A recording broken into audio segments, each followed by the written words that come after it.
Sunday morning sunlight slips through the blinds of Daniel Reed's tiny apartment, illuminating a kitchen that feels more like a museum of grief than a home.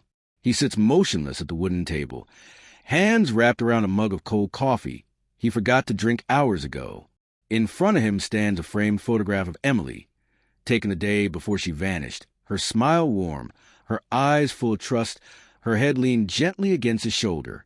Every morning for 5 long years, he has stared at this photo, searching for an answer that never comes. He replays the flashbacks on a loop. Emily laughing on their wedding anniversary, Emily burning dinner and laughing about it, Emily wrapping her arms around him before work, whispering, "See you tonight." But she never came home. And every memory feels like both a blessing and a knife slowly twisting inside his chest. The investigation that followed turned Daniel's world into a nightmare. Detectives questioned him relentlessly, and instead of searching for Emily, it felt like they searched for proof that he killed her. Rumors spread like wildfire, co-workers whispering behind his back, neighbors avoiding eye contact, strangers on the street calling him a murderer. Emily's parents and siblings, overwhelmed by grief and anger, cut him off completely, convinced he had done something unforgivable. His friends stopped calling. Invitations, smiles, trust, all disappeared. His employer reduces hours because customers felt uncomfortable, and eventually he became a ghost in his own life. With nowhere safe to turn, Daniel retreated inward, building walls around himself to survive the gossip and suspicion. The world didn't just take Emily from him, it took everything. Now, 5 years later, the loneliness is no longer a feeling. It has become the structure of his existence. That's why the moment happens like a shock to his nervous system. Walking home from work under a cold rain, Daniel keeps his head down as always, until a quiet, sleek black Mercedes slows beside him. The tinted window rolls down, and time seems to stop. In the seat sits Ava, Emily's youngest sister, but not the girl he remembers. Not the shy college student with messy hair and borrowed clothes, but confident woman dressed in luxury, makeup flawless, posture razor-sharp, eyes unreadable. She doesn't glare with hatred, doesn't soften with pity. She just watches him like someone carrying a truth too heavy to speak. Raindrops drum against the roof of the car. The city noise fades. Daniel's heartbeat is the only sound he hears. Then Ava opens her mouth, and with chilling urgency, she says 2 words that break 5 years of silence. Get in? 5 years after Emily vanished, Daniel Reed lives a life that barely counts as living. His days blur into a cycle of low-pay warehouse shifts, silent meals, and dreamless nights spent in a cramped apartment that smells of dust and memories.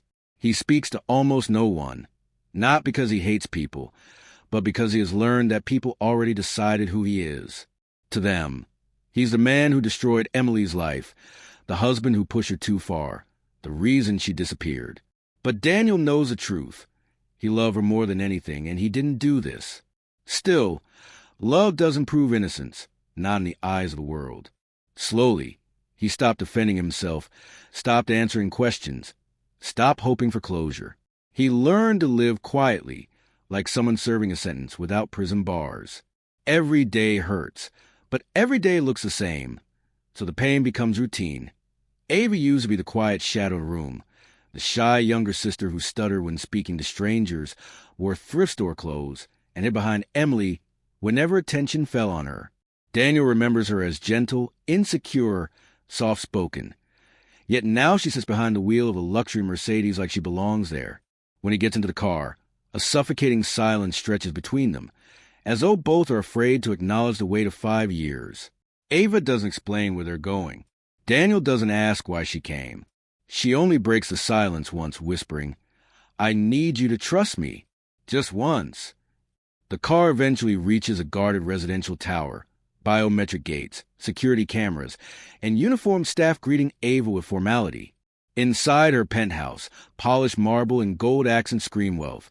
Yet Daniel notices what stands out more. Reinforced locks, fingerprint safes, hidden cameras, and alarms everywhere. Ava stands in front of Daniel like someone bracing for a storm while he tries to make sense of her contradictions, rich yet terrified, composed yet trembling beneath the surface. When she finally speaks, her voice is low, almost frightened of the words leaving her mouth. "Emily is alive.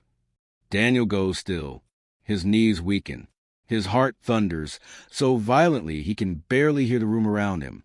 5 years of grief, anger, guilt, and unanswered questions tear open at once, flood his mind until he feels like he can't breathe. For a moment he wants to laugh, scream, collapse, anything to break the suffocating paralysis of hope. Ava doesn't comfort him. She watches, eyes wet but guarded, like she expected this reaction and prepared herself for it. Then she adds a sentence that truly shatters him. Emily didn't disappear. She ran. And in that moment, Daniel realizes nothing, not even the past, is what he thought it was. Ava stands rigid in front of Daniel, arms crossed as if holding herself together while her voice cracks with urgency. She reveals that 2 nights ago, after years of silence, she received a coded voice message from Emily, a method the sisters used during their childhood to communicate secretly. Ava's confidence falters as she unlocks her phone with slightly shaking fingers, then presses play. Emily's voice pours through the speakers raw and trembling. Ava, it's happening. They found me. They know about Daniel. I never stopped loving him. I'm sorry for everything. The message ends abruptly with scraping sounds, muffled sobs, and something crashing. Daniel goes pale, hope and terror colliding inside his chest. Ava grabs the countertop to steady herself and says with chilling certainty, if we don't move fast, Daniel, we're not saving Emily. We're recovering a body. For the first time, Daniel realizes the danger isn't emotional. It's life and death. Ava finally explains the truth that no one, not even Daniel, ever suspected. Emily never worked a standard corporate job. She was employed by a secretive offshore financial syndicate responsible for laundering billions for corporate criminals and politicians who would kill to protect their anonymity. Years ago, Emily discovered proof of massive fraud and human trafficking funding hidden inside the accounts she managed. She planned to steal the files and expose the organization, but she realized too late that they were already watching her. The night she disappeared wasn't abandonment. It was escape. Daniel listens frozen in disbelief as Ava tells him Emily didn't leave because she fell out of love. She vanished because if she stayed, they would kill him to punish her. Every accusation, every rumor, every judgment Daniel suffered was based on a lie Emily carried alone, believing that disappear was the only way to save him. The room goes still as Ava delivers a final blow. The syndicate has discovered Emily is alive, and they now believe Daniel knows what she stole. Her voice drops to a whisper as she says, "They're coming for you next, Daniel." Emily's last message wasn't only goodbye, it was a warning. Daniel's mind races. Fear for himself, rage over the stolen years of misery, guilt for doubting her, and uncontrollable relief that she still loves him. But above all is one undeniable truth. Emily is still out there, somewhere terrified and running for her life. Ava's mask of strength fractures, and she admits she can't save Emily alone. Daniel stares at the floor for a long moment, breathing heavily, before slowly nodding. Whatever the cost, whatever danger waits ahead, he will not lose her again. With no choice left, Daniel agrees to help Ava find Emily. The search begins not with weapons or high-speed chases, but with digital ghosts, encrypted folders, offshore spreadsheets, secret transactions Emily left behind. Daniel and Ava sit across from each other at a long dining table covered in laptops, flash drives, financial records, and old burner phones. Every new discovery feels like a punch. A shell corporation in Chicago funneling millions through fake charities, a hotel room she booked under another name, a storage locker registered using a forged ID. Daniel scrolls through Emily's old emails and sees her slipping away in real time, her messages growing colder and shorter as she turned deeper into secrecy. He doesn't know whether to hate her or defend her. Ava's hands shake as she opens encrypted files, whispering she was in way over her head. What they uncover proves Emily wasn't living a double life for excitement. She was running from men who don't leave loose ends. What breaks him isn't the danger, it's the truth.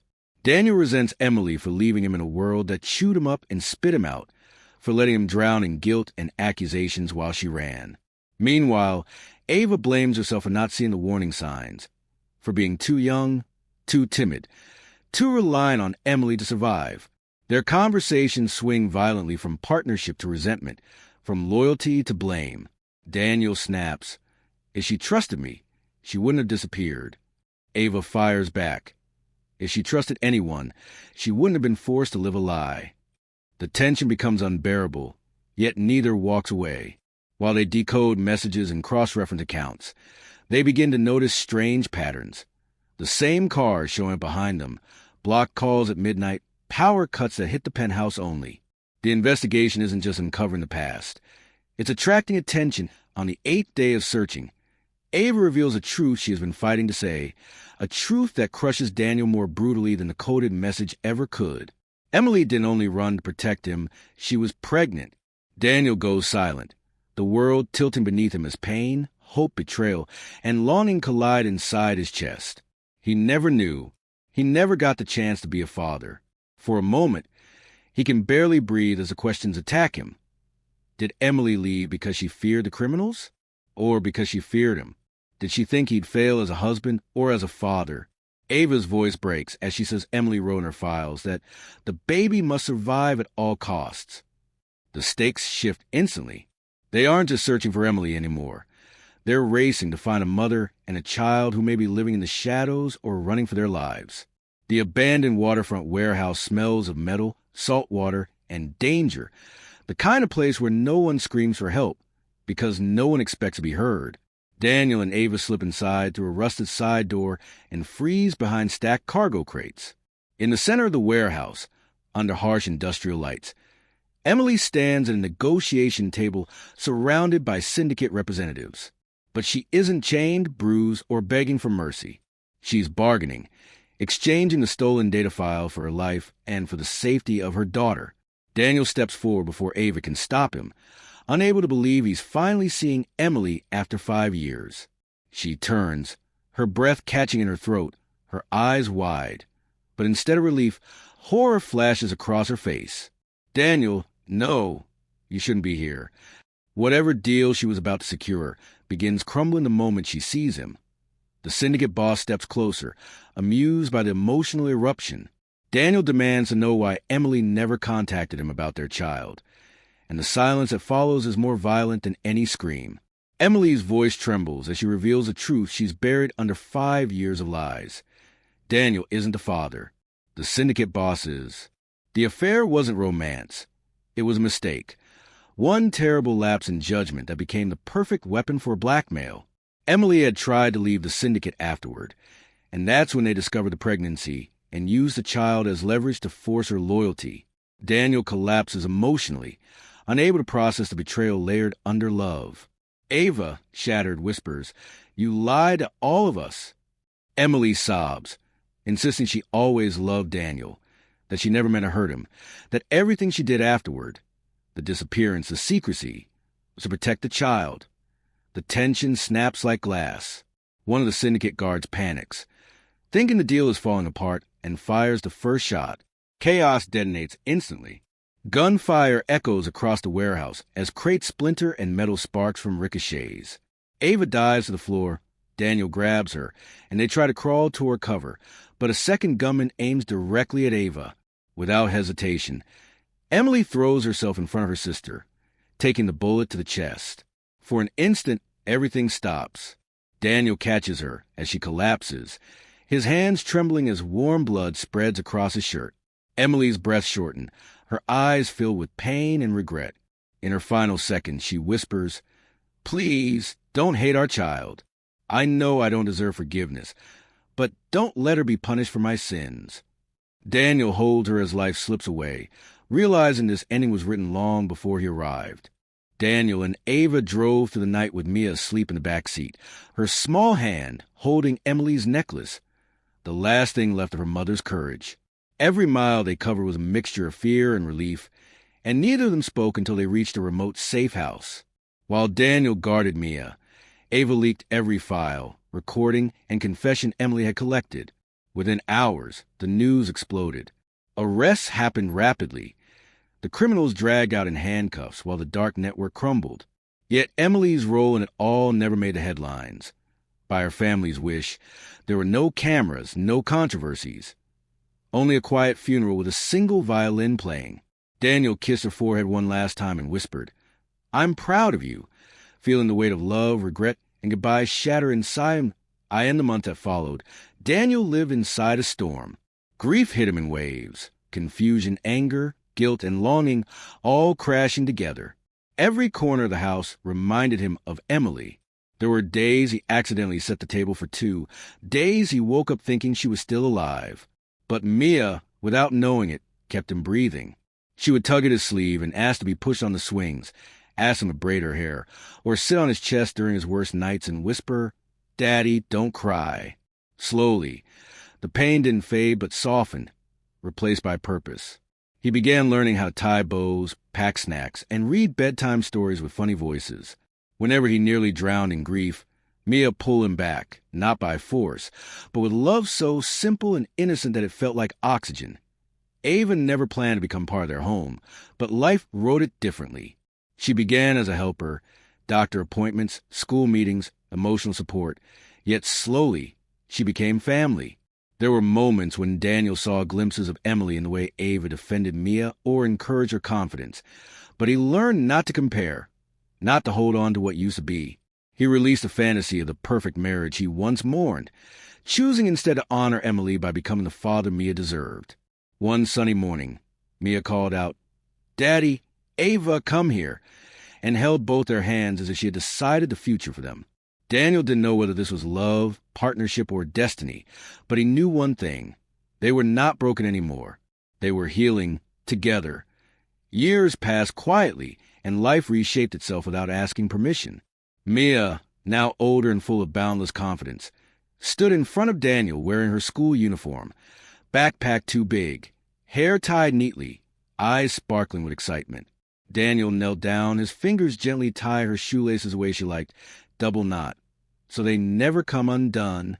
He kissed her forehead, and she threw her arms around his neck, squeezing him with the pure love only a child can give. For a moment, Daniel froze, holding her close, holding on to something good, something safe. Ava waited beside the car, watching with calm pride, not intruding, not pushing, simply present. When Mia ran toward the school entrance, she turned back and called out, "Daddy!" That one word, said with joy instead of fear, broke him in the best way. His smile wasn't forced. It was real. As Mia disappeared through the school doors, excitement bouncing in her steps, Daniel stayed still, watching, absorbing, processing. He felt the weight of every year behind him, every night of grief. Every morning he dragged himself forward for her sake. He remembered Emily, not with sharp pain anymore, but with softness. Her laughter, her bravery, her mistakes, her love, everything. He didn't pretend to be healed, but he wasn't broken anymore either. Under his breath, he whispered, "I survived losing you, Emily, but I'm alive because of her." It didn't feel like betrayal. It felt like truth. Emily wasn't replaced. She was honored by the way he raised their daughter. The ache inside his chest remained, but it no longer took away his ability to breathe. Instead, it reminded him how far he had come, from drowning in the past to living again. Ava stepped closer, placing a gentle hand on Daniel's shoulder. Not to claim him, not to comfort him like he was fragile, but to share the moment. They didn't speak. They didn't need to. What stood between them wasn't romance or obligation. It was healing, survival, and a mutual promise that Mia would never grow up without love. The luxury Mercedes behind them was the same one that once symbolized fear, secrecy, and danger. Yet now it was just a family car filled with crayons, snack wrappers, and laughter. Daniel took one last look at the schoolyard and exhaled. Not a sigh of sadness, but the release of years of pain he had carried alone. As they walked back to the car, the quiet voiceover of life itself echoed in his mind. Sometimes life doesn't give you back what you lost. It gives you what you need to finally breathe again.